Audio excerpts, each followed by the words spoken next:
हाय दोस्तों, नमस्कार। I am विनय। दोस्तों, मार्केट एनालिस्ट चैनल में आपका हार्दिक स्वागत है। दोस्तों, आज हम बात करेंगे fundamental analysis VS technical analysis के बारे में कि ये दोनों फंडामेंटल ज़्यादा बेस्ट होता है कि टेक्निकल ज़्यादा बेस्ट होता है, और अगर फंडामेंटल बेस्ट है तो ये क्यों बेस्ट है और कब बेस्ट है, और टेक्निकल अगर बहुत अच्छा है तो ये कब बहुत अच्छा होता है। इन दोनों के बारे में हम दोस्तों आज डीप में समझेंगे कि हम दोनों को कब और कौन सा सेलेक्ट करना चाहिए, कि टेक्निकल हमें कब देखना चाहिए, फंडामेंटल कब हमें देखना चाहिए। इन सब चीज के बारे में दोस्तों हम आज डीप में बात करेंगे। सबसे पहले दोस्तों हम बात करते हैं फंडामेंटल के बारे में, जो कि पहला है फंडामेंटल एनालिसिस क्या होता है।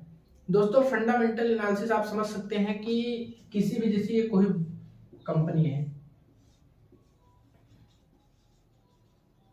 दोस्तों, इसमें अगर हमें लॉन्ग टर्म तक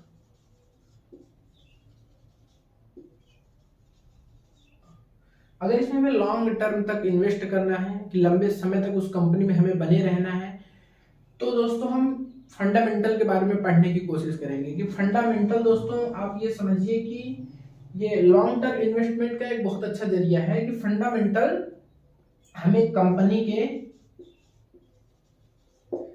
के बारे में डिटेल में सारी जानकारियां दे देती है। उसके कैश फ्लोज कैसे हैं, उसके पैसे आने जाने के तरीके, उसके मार्केटिंग कितनी अच्छी है, उसमें कर्ज कितना है, और भी कंपनी, ये फंडामेंटल में जितने भी सारी चीजें होते हैं। हम फंडामेंटल किसी भी स्टॉक को सिलेक्ट करते हैं अगर लॉन्ग टर्म के लिए, तो दोस्तों हमें फंडामेंटल उसके जो है जितने भी हैं पढ़ना चाहिए। दोस्तों आप ऐसे ही समझ लीजिए, अगर आप स्वयं कोई, अगर आपके आसपास कोई कंपनी ओपन कर रहा है, अगर दोस्तों उसमें आपको अगर स्वयं पैसे लगाने हो कुछ उस कंपनी में, अगर आपको पैसे लगाने हैं, तो आप उस कंपनी के बारे में क्या देखेंगे। कंपनी के ऊपर कोई कर्ज ना हो, कंपनी का जो मालिक हो वो अच्छा हो, और कंपनी जो प्रोडक्ट बना रहे हो वो मार्केट में उसकी डिमांड होनी चाहिए, उसकी सप्लाई अच्छी होनी चाहिए। तो दोस्तों ये सब एक हम देखेंगे किस कंपनी में फंडामेंटल के बारे में अगर हमें दोस्तों पढ़ना रहेगा, कंपनी में लॉन्ग टर्म तक इन्वेस्ट करना रहेगा, तो दोस्तों हम फंडामेंटल को पढ़ेंगे। फंडामेंटल में, और दोस्तों इसको अगर इसमें हमें इन्वेस्ट करना है तो इसको बैक डेटा देखते हैं। बैक डेटा देखें किसी कंपनी का, तो उसका फ्यूचर देखें। फ्यूचर के बारे में तो मान लीजिए हम टेक्निकल में समझेंगे। बैक देखेंगे और प्रेजेंट देखेंगे। कंपनी किस तरीके की, कंपनी के किसी अच्छे स्टॉक की वैल्यू करनी होती है तो फंडामेंटल के जरिए हम कर पाते हैं कि वैल्यूएबल स्टॉक कौन से होते हैं। तो दोस्तों वो हमें फंडामेंटल एनालिसिस करने के बाद ही पता चल पाएंगे। और दोस्तों इसको अगर हमें देखना है तो न्यूज में आपको मिल जाएगा। न्यूज में बहुत सारी कंपनियों की डिटेल्स आती रहती हैं, कंपनी ने क्या किया, नया क्या है, कंपनी ने नया प्लांट लगाया कि नहीं लगाया, कंपनी का कर्ज नया क्या है, कुछ उसने कर्ज कितने चुकाए। तो दोस्तों न्यूज आप देख सकते हैं, इकोनॉमिक रिपोर्ट आती है उसमें देख सकते हैं, एनुअल रिपोर्ट आती है किसी भी कंपनी के फंडामेंटल एनालिसिस की, आप उसमें देख सकते हैं। दोस्तों जैसा कि हम उम्मीद कर सकते हैं आप फंडामेंटल के बारे में समझ गए होंगे। दोस्तों इसमें है फंडामेंटल में आपको लॉन्ग टर्म इन्वेस्ट करना है, तो फंडामेंटल के बारे में आप डीप में पढ़िए। तो फंडामेंटल किसी कंपनी का उसका कैश फ्लो स्टेटमेंट आप देख सकते हो, उसका कंपनी का कैश फ्लो स्टेटमेंट आप देखिए, उसकी सेल्स एंड ग्रोथ देखिए, कंपनी की ईयर पर ईयर कितनी ग्रोथ हो रही है, उसने कर्ज जो लिया वो कम कर रहा है कि नहीं कर रहा है, ऑनर उसका जो वो अच्छा है कि नहीं अच्छा है। दोस्तों ये सब हम फंडा कहानी बता के समझाते हैं। जैसे कि मार्केट में अगर ऐसी छोटी छोटी बहुत सारी दुकानें हैं, बड़ी दुकानें हैं, कुछ बड़ी बड़ी कंपनियां हैं दोस्तों, अगर इस कंपनी के बारे में हमें फंडामेंटल अगर जानना है तो हर कंपनी, एक एक कंपनी को हमें लेके उसके बारे में डीप में एनालिसिस करनी पड़ेगी। बिना उसके डीप में जाने हम उस कंपनी में लॉन्ग टर्म के लिए इन्वेस्ट नहीं कर सकते हैं, क्योंकि हमें उसमें लंबे समय तक रुकना है। तो हमें फंडामेंटल उस कंपनी का, हर एक कंपनी का पढ़ना पड़ेगा, हर एक तरीके से उसको जाके उसमें एनुअल रिपोर्ट उसकी पढ़नी पड़ेगी। जो भी कंपनी में होता है फंडामेंटल उसके जितने सारे हैं आपको सब कुछ पढ़ना पड़ेगा। उसका कैश फ्लो क्या है, अर्निंग ग्रोथ क्या है, ईपीएस क्या है, अर्निंग पर शेयर क्या है, प्रॉफिट रेशियो क्या है, इन सब के बारे में कंपनी के में जाके आपको उस कंपनी के पोर्टफोलियो में जाएंगे तो आपको मिलेगा, उसमें बहुत डिटेल में आप उसको देख सकते हैं। अब दोस्तों हम बात करेंगे टेक्निकल एनालिसिस के बारे में। हम आपको बहुत आसानी तरीके से समझाते हैं कि दोस्तों अगर आप मान लीजिए कहीं गए हैं घूमने, टूर पे अगर आप गए हैं घूमने और घूमे टहले अच्छे से, उसके बाद शाम हो जाती है, जैसे शाम होगी जैसे, और दोस्तों आप घूमे टहले, फिर जब शाम हो गई तो आपको खाना खाने की बारी है, जैसे आपको खाना खाना है। जब खाना खाने की बारी आए तो आप देखिए कि वहाँ नए शहर में आप हैं, जाहिर सी बात है आप वहाँ पे नए गए हैं, तो बहुत सारी आपको दुकानें ऐसे मिल जाएगी जिसपे 10 लोग खड़े होंगे, 20 लोग खड़े होंगे, 50 लोग खड़े होंगे, कहीं कहीं कोई होगा ही नहीं, कोई दुकान खाली रहेगी।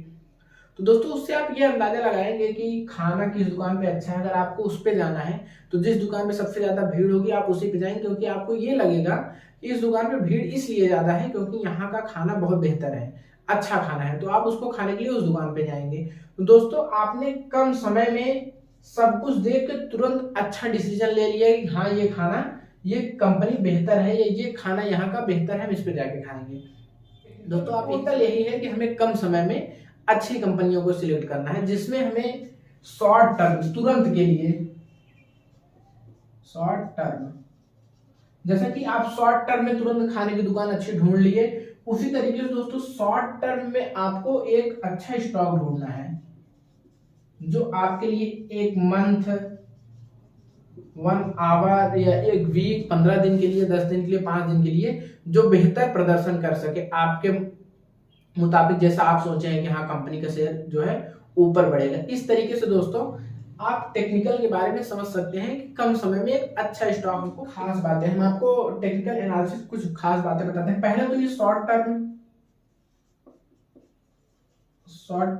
दूसरा दोस्तों ये ट्रेडिंग के लिए यूज होता है,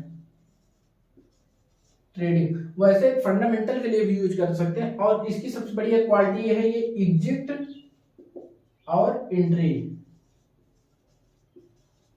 हमें स्टॉक से कब निकलना है और स्टॉक को कब खरीदना है, ये हमें टेक्निकल के जरिए बहुत अच्छे से पता चल जाएगा। अगर हमें जैसे 1 महीने, 6 महीने, 2-4 महीने के लिए स्टॉक को खरीदना है तो टेक्निकल एनालिसिस के जरिए हम ये अंदाजा लगा पाएंगे कि 6 महीने तक स्टॉक कैसा प्रदर्शन करेगा, किस तरीके से रहेगा। तो दोस्तों हमें ये पता चल जाएगा हमें उसमें एग्जिट कब करना है और एंट्री कब लेना है।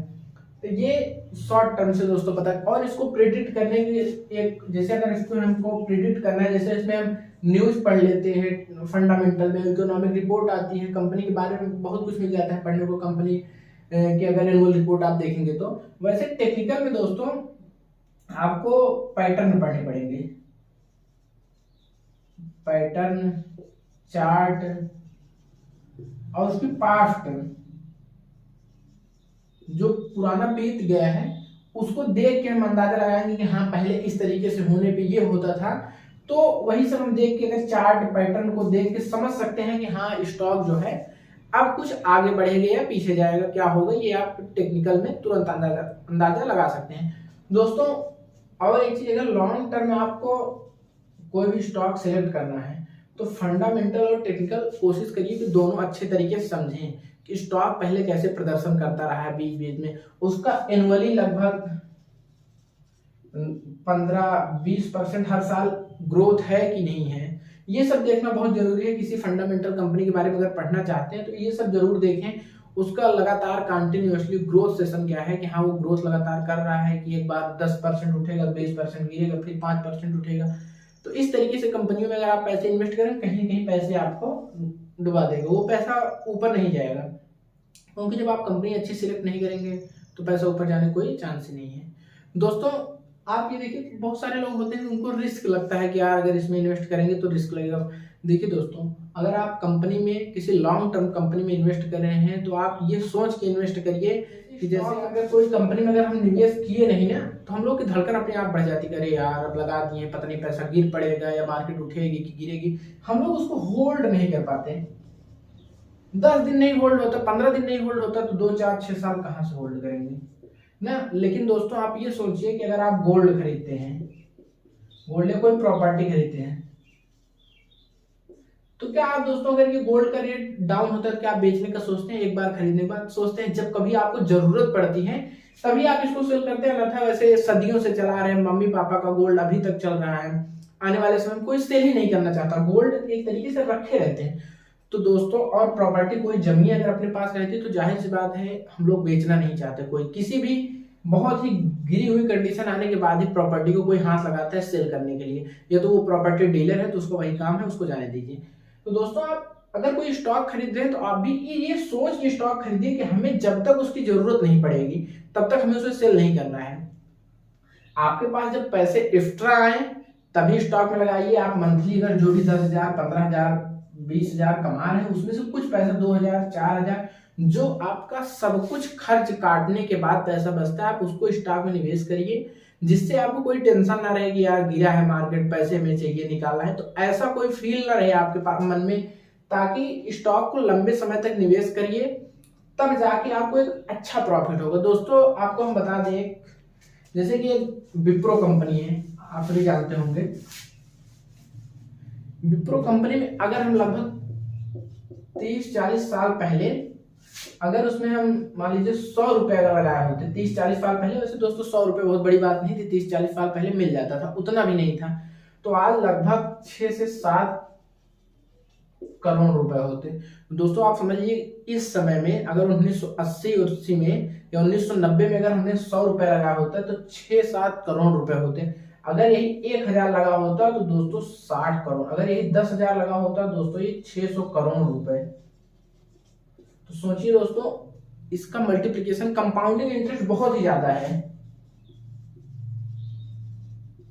कंपाउंडिंग जो इसका होता है बहुत तगड़ा सा होता है कि आप सोच नहीं सकते, उम्मीद नहीं लगा सकते। लेकिन दोस्तों आप 30-35 साल तक अगर उसको होल्ड करने की आपके अंदर क्षमता हो तो ना, आप अगर अच्छा स्टॉक सिलेक्ट करिए, 30-35 साल तक होल्ड करिए। और दोस्तों बहुत सारे ऐसे भी कंपनी थे जिसमें 60 करोड़ 600 करोड़ आप लगाए होते तो 10,000 आके यहाँ तक पहुंच गया होता। ऐसा नहीं है, वो आपके ऊपर सिलेक्शन के ऊपर डिपेंड करता है। दोस्तों ये सब जितना भी सब कुछ है, इसको सिलेक्ट करने के लिए आपको ये पढ़ना पड़ेगा फंडामेंटल के बारे में। आप डिटेल में पढ़िए फंडामेंटल के बारे में, जिसको हम आपको पढ़ाएंगे कंटिन्यूअसली। हमारा एक वीडियो आप हमारे यूट्यूब चैनल पर डेली जाएगा, आप उसको देखिए, जिससे आपको फंडामेंटल के बारे में आने वाले कुछ समय में, महीने, 15 दिन, 20 दिन, 25 दिन में आपको स्टॉक सिलेक्ट करने की एक अच्छी तकनीक आप सीख चुके होंगे, जिससे आप स्टॉक को बढ़िया तरीके से सिलेक्ट कर पाएंगे। और मल्टीपैगर स्टॉक भी हम आपको सिलेक्ट करने के अच्छे तरीके बताएंगे, ये सब चीजें हम आपको सिखाएंगे। तो दोस्तों आप ऐसे समझ लीजिए, अगर आज विप्रो में हमारा इतना निवेश होता तो आज हम लोग भी करोड़पति होते, तो पर ऐसा हुआ नहीं। अब कोशिश करेंगे करोड़पति बनने की, आगे आने वाले फ्यूचर्स में अच्छे स्टॉक को सिलेक्ट करेंगे जिसमें हमको पैसे लगाने रहेंगे। हम पैसे लगाएंगे, आप भी उसमें देखिए, आप भी सीखिए उससे। धन्यवाद दोस्तों, मिलते हैं नेक्स्ट वीडियो में।